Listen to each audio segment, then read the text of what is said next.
خاص طور پہ نون لیگ اور جے یو آئی کے تو لوگوں کو مجھے لگتا سمجھ ہی نہیں آئی، کیونکہ وہ اتنے گھبرائے وہ انگریزی سن کے کہ انہوں نے غلط طرف منہ کر کے اسمبلی میں نماز پڑھ دی۔ اور دوسرا، اگر تم جدوجہد کرتے تو تمہیں پتا چلتا کہ لیڈر جدوجہد میں یو ٹرن کرتا ہے اپنے مقصد پہ پہنچنے کے لیے۔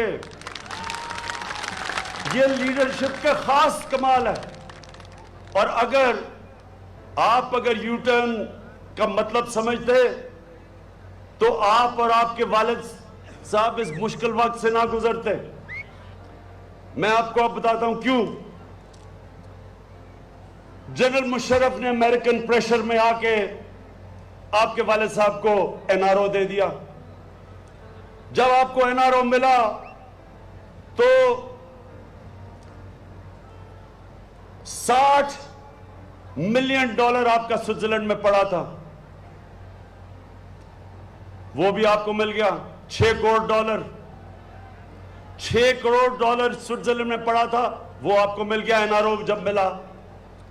پھر سرے مال جو آپ نے اسمبلی میں کہا تھا آپ کا نہیں ہے، جب این آر او ملا سرے مال کا پیسہ بھی آپ نے ہضم کر لیا۔ اگر آپ اس وقت کرپشن سے یو ٹرن کر جاتے تو آج آپ عدالتوں کے اندر نہ پھر رہے ہوتے۔ وہ ٹائم تھا یو ٹرن کرنے کا۔ پرانی اچھا بھلا آپ کو پیسہ بھی مل گیا، این آر او بھی مل گیا، اور وہ ٹائم تھا کرپشن اور منی لانڈرنگ سے یو ٹرن کرنا۔ کر جاتے تو آج یہ جو کبھی نیب کے چکر لگ رہے ہیں، اور والد صاحب نے آپ کو بھی پھنسا دیا ہے، نام تو آپ کا بھی آ گیا فیک اکاؤنٹس میں۔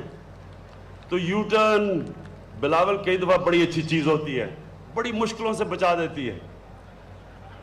سندھ کے لوگوں اور خاص طور پہ ابھی میں تھرپال کر کے لوگوں، انشاءاللہ آنے والے وقت میں آپ کے پاس آتا رہوں گا۔ فیڈرل گورنمنٹ میں ہم ہیں، پوری کوشش کروں گا جتنا بھی فیڈرل گورنمنٹ آپ کے لیے کر سکے ہم کریں گے۔ پھر سے میں آپ کو بتاتا ہوں، 18ویں ترمیم میں سارا پیسہ بھی چلا گیا ہے صوبوں کے پاس،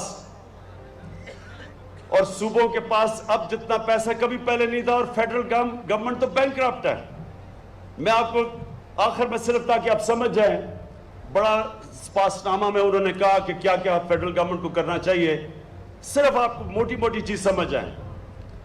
ٹوٹل پیسہ فیڈرل گورنمنٹ کے پاس ہے سالانہ 5,500 ارب روپیہ، 5,500 ارب روپیہ ٹوٹل فیڈرل گورنمنٹ میں ہے۔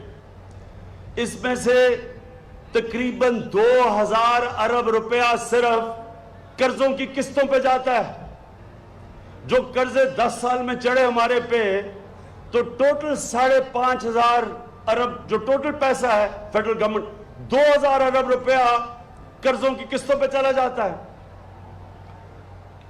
2,500 ارب روپیہ صوبوں کو چلا جاتا ہے۔ 1,700 ارب روپیہ سیکیورٹی اور فوج کو چلا جاتا ہے۔ تو فیڈرل گورنمنٹ تو شروع ہی ہوتی ہے 600 ارب روپے کے خسارے سے، وہ تو شروع ہی ہوتی ہے پیسے لینے کے لیے۔ اس لیے جب تک ہم اپنی آمدنی نہیں بڑھاتے، یا سرمایہ کاری ہوتی ہے، ہم یا نئی نئی چیزیں کر رہے ہیں، جیسے جیسے ہم پاکستان میں اپنی دولت بڑھاتے ہیں، انشاءاللہ جیسے ہمارا پیسہ بڑھے گا، ٹیکس کلیکشن بڑھے گی۔ آپ یہ یقین کریں کہ جو پاکستان کے پاسماندہ علاقے ہیں، سب سے پہلے ہم پیسہ ادھر خرچ کریں گے، جس طرح تھرپاکر ہے، جس طرح پنجاب میں راجن پور ہے، جس طرح فاٹا ہے جدھر بڑی تباہی مچی جنگ کی وجہ سے۔ ان علاقوں کے اوپر ہم سب سے زیادہ کوشش کریں گے کہ جو علاقے پیچھے رہ گئے ہیں، پہلے لوگ ان کے اوپر